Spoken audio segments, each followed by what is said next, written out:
Kali ini kita ketemu lagi dalam pembelajaran fikih kelas 8 masih dengan sistem pembelajaran daring karena kita masih dalam masa pandemi dan PPKM. Baik, dalam pertemuan kita kali ini sebelum kita memulai proses pembelajaran, mari kita berdoa terlebih dahulu. Semoga kita diberikan kesehatan, diberikan kemudahan, diberikan kelancaran dalam segala urusan, dan pandemi ini segera berakhir dan kita bisa melakukan pembelajaran seperti sedia kala. Bismillahirrahmanirrahim. Ridwanillah wa syafa'ati Rasulillah sallallahu alaihi wasallam wa ala kulli niyatin shalihah khususan ila jami' ustadina wa abaina wa ummahatina wa ila jami'i muassisi jam'iyatina nahdlatul ulama wa lidaf'il bala wa liqada'il hajah khususan ila jami'i tullabi fi hadzal majlis. Allahumma rzuqna ilman nafi'an wa istiqamatan. Al-Fatihah.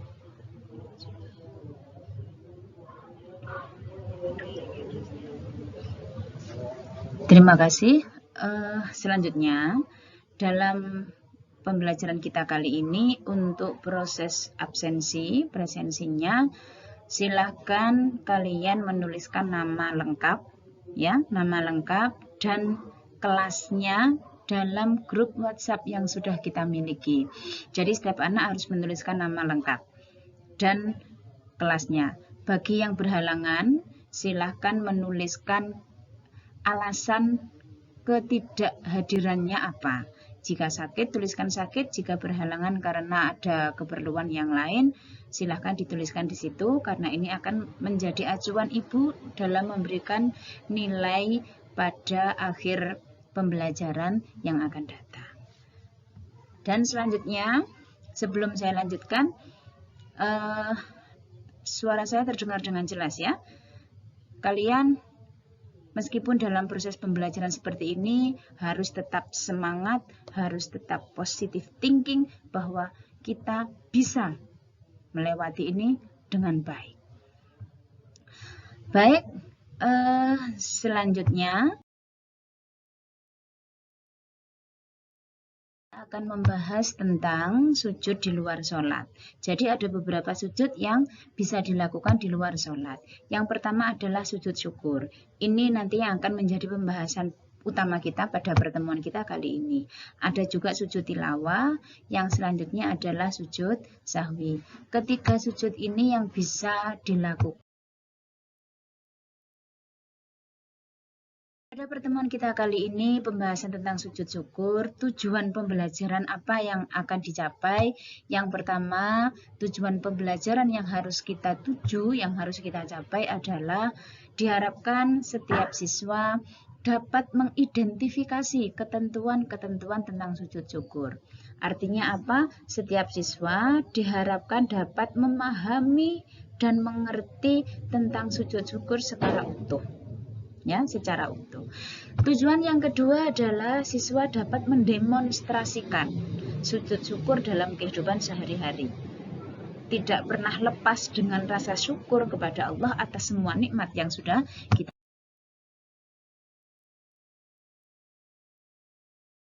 Yang selanjutnya kita akan membahas. Silakan Ibu tampilkan beberapa gambar di sini. Ini adalah tugas mandiri, ya. Setelah kalian mengamati, kemudian berikan tanggapan kalian. Tulis tanggapan kalian dalam buku catatan yang akan Ibu koreksi nanti kalau Ibu minta untuk mengirimkan foto hasil kerjaan kalian. Yang akan kita bahas meliputi apa saja? Yang pertama yaitu tentang pengertian dari sujud syukur. Karena kalau tidak mengerti, bagaimana kita akan memahaminya. Kemudian yang kedua adalah dalil hukum dari sujud syukur. Dalil dan hukumnya. Yang ketiga, sebab-sebab apa kita dianjurkan melakukan sujud syukur.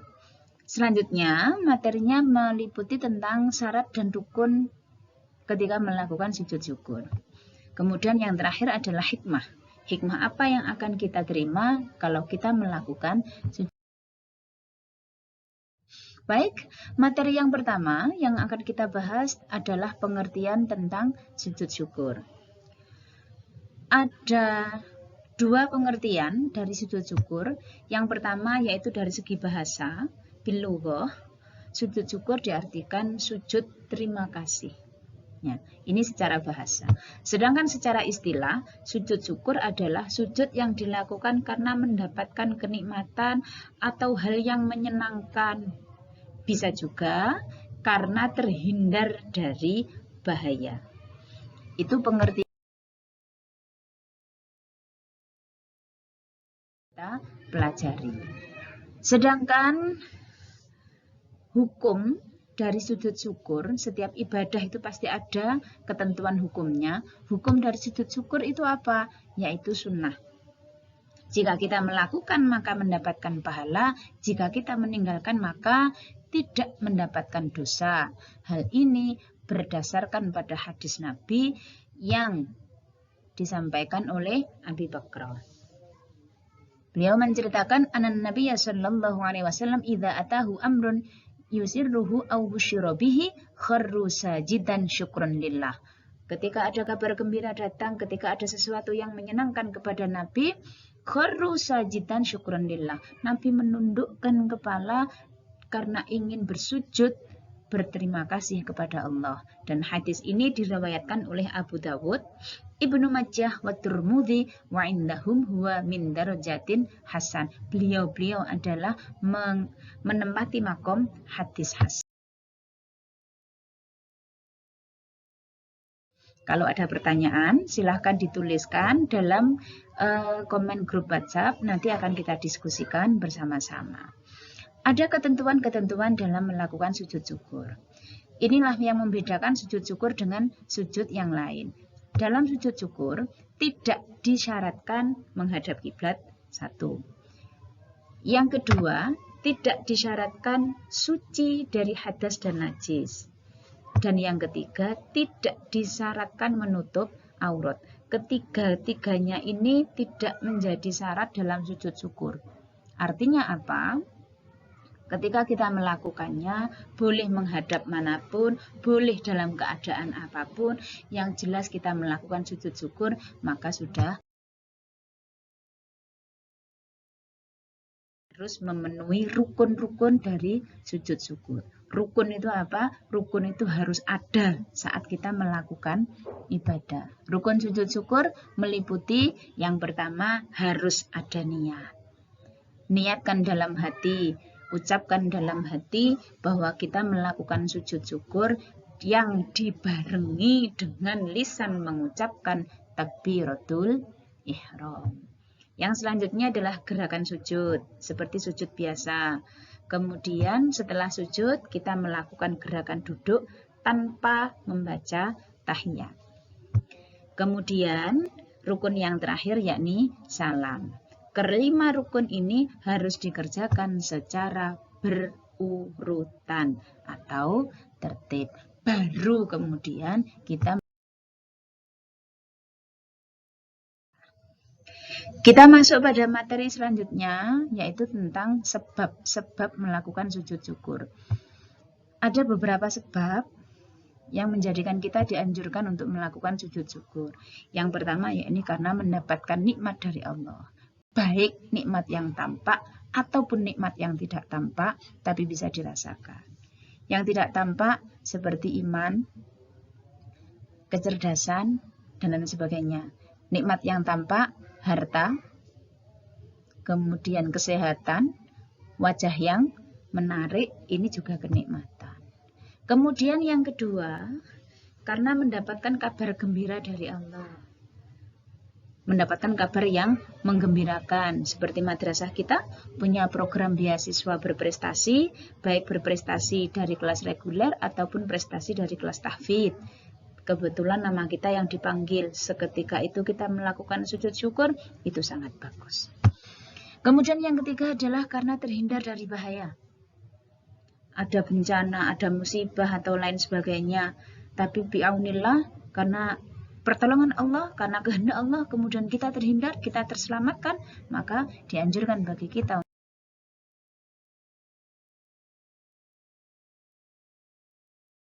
Dalam sujud apa yang kita baca, Ini sudah diajarkan oleh Allah dalam surat An-Naml ayat 19 yang berbunyi A'udzubillahi minasyaitonirrajim Rabbi auzi'ni an ashkura ni'mataka allati an'amta 'alayya wa 'ala walidayya wa an a'mala shalihan tardahu wadkhilni birahmatika fi 'ibadikas sholihin. Ini bacaan yang seharusnya dibaca ya saat melakukan sujud syukur. Kalau membaca alhamdulillah saja boleh, tidak masalah. Selanjutnya kita akan masuk pada hikmah. Hikmah apa saja yang akan kita terima saat kita melakukan sujud syukur.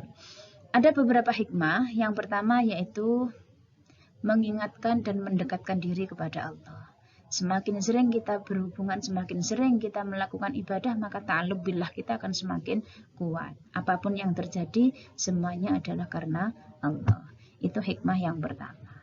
Kemudian hikmah yang kedua, yaitu hikmahnya adalah menghindarkan diri dari sifat sombong. Karena semakin sering kita merasa bahwa semuanya dari Allah, maka apa yang akan kita sombongkan? Ya, karena kita sadar semuanya dari Allah. Kemudian hikmah yang ketiga, Allah akan menambahkan nikmat untuk kita. Allah akan menambahkan nikmat untuk kita. La in syakartum la azidannakum. Kemudian yang keempat, sebagai bentuk ungkapan kepasrahan hamba, kepada Allah. Yang selanjutnya yaitu mendapatkan balasan pahala. Dan yang terakhir adalah membantu badan menjadi segar dan bugar. Karena terbukti bahwa gerakan sujud itu ternyata membantu proses penyaluran oksigen ke dalam otak. Yang itu juga sangat dibutuhkan. Jadi suplai oksigen semakin lancar. Demikian tadi mulai dari materi yang kita bahas. Kalau ada pertanyaan silahkan ditanyakan, maka akan kita bahas bersama-sama. Dari materi yang kita bahas tadi dapat Ibu simpulkan bahwa kegiatan ibadah sujud syukur adalah ibadah yang ringan yang dapat kita lakukan dan dapat kita kerjakan dimanapun kita berada, kapanpun. Karena dalam kehidupan sehari-hari tidak lepas kita dari nikmat yang telah diberikan Allah kepada kita. Dan ternyata kesimpulan yang dapat kita ambil, sujud itu juga membantu menjaga kesehatan badan kita. Baik, untuk evaluasi dari pembelajaran ini, kalian tadi sudah dibagi kelompok. Setiap kelompok mempunyai tugas. Yang pertama yaitu gambar ini silahkan diamati, kemudian silahkan diskusikan dengan kelompok kalian, berikan komentar dan jawaban, berikan komentar dan pertanyaan. Jadi kalian membuat tanggapan dan pertanyaan dari masing-masing gambar ini. Yang selanjutnya, kemudian